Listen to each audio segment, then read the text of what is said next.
ശശി തരൂർ ഇവിടെ കൊണ്ടൊന്നും അവസാനിപ്പിക്കുന്നില്ല എന്നതാണ് വസ്തുത. പുതിയ മറുപടിയും വന്നിരിക്കുകയാണ്. വീണ്ടും അദ്ദേഹം FB പോസ്റ്റ് ഇട്ടിരിക്കുന്നു. ലേഖനം വായിച്ച ശേഷം മാത്രം അഭിപ്രായം പറയണമെന്ന് ഓർമ്മിപ്പിക്കുകയാണ് കോൺഗ്രസ് നേതാക്കളെ ശശി തരൂർ.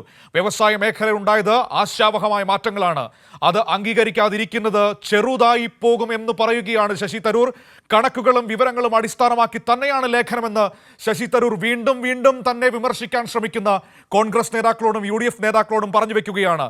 സാമ്പത്തിക പ്രതിസന്ധിയിൽ നിന്ന് കയറാൻ നടത്തിയ ശ്രമത്തെയാണ് എടുത്തു പറഞ്ഞതെന്ന് വളരെ കൃത്യമായി തന്റെ ലേഖനത്തിൽ വീണ്ടും വീണ്ടും ആവർത്തിക്കുന്നു ശശി തരൂർ. അതായത് പറഞ്ഞ കാര്യങ്ങളിൽ തരൂർ വീണ്ടും വീണ്ടും വീണ്ടും ഉറച്ചു നിൽക്കുന്നു എന്നതാണ് ഈ സമയത്ത് ഏറ്റവും പ്രധാനപ്പെട്ട കാര്യം. കോൺഗ്രസ് നേതൃത്വത്തോട് പറയുകയാണ്, ഞാൻ പറഞ്ഞ ലേഖനം വായിച്ചിട്ട് നിങ്ങൾ അഭിപ്രായം പറയൂ. ഇപ്പോൾ ഉണ്ടായത് ആശാവഹമായ മാറ്റങ്ങളാണ്. അത് അംഗീകരിക്കാതെ മുന്നോട്ട് പോകാൻ കഴിയില്ല.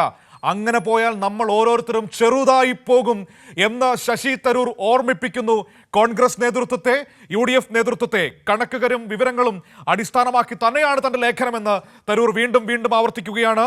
സാമ്പത്തിക പ്രതിസന്ധിയിൽ നിന്ന് കരകയറാനെടുത്ത ശ്രമങ്ങളെ അഭിനന്ദിക്കേണ്ടി വരുന്നു എന്ന് പറഞ്ഞു വെക്കുകയാണ് Shashi Tharoor. AICC working committee അംഗം വിജിൻ തിരുവനന്തപുരത്ത് നിന്ന് ചേരുകയാണ്. വിജിൻ, വീണ്ടും വീണ്ടും വീണ്ടും തന്റെ നിലപാടിൽ ഉറച്ചു നിൽക്കുന്നു ശശി തരൂർ. ഒരിക്കൽ കൂടി കോൺഗ്രസ് നേതൃത്വത്തെ ഓർമ്മിപ്പിക്കുന്നു, ഈ മാറ്റത്തെ അംഗീകരിക്കാതെ പോയാൽ നമ്മൾ ഓരോരുത്തരും ചെറുതായി പോകുമെന്ന്.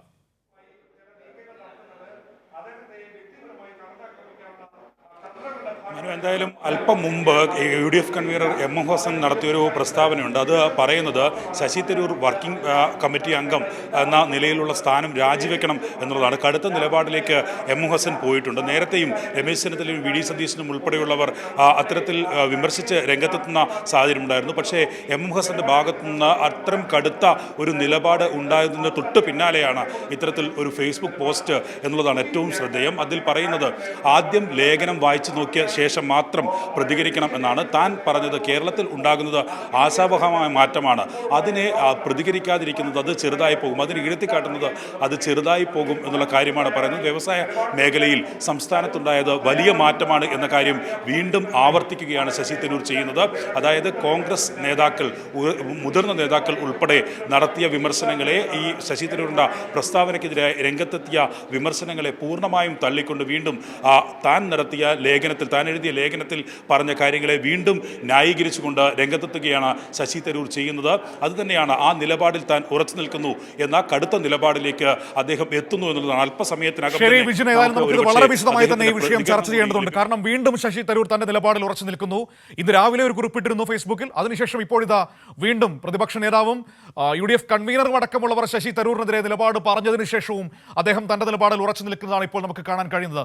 പറഞ്ഞതിൽ ഞാൻ ഉറച്ചു നിൽക്കുന്നു, എന്റെ ലേഖനം വായിച്ചതിന് ശേഷം മാത്രം അഭിപ്രായം പറയൂ. കേരളത്തിലുണ്ടായ മാറ്റത്തെ അംഗീകരിച്ചില്ലെങ്കിൽ നമ്മൾ ഓരോരുത്തരും ചെറുതായി പോകുമെന്ന് കോൺഗ്രസ് നേതൃത്വത്തെ ഓർമ്മിപ്പിക്കുകയാണ് ഒരിക്കൽ കൂടി ശശി തരൂർ.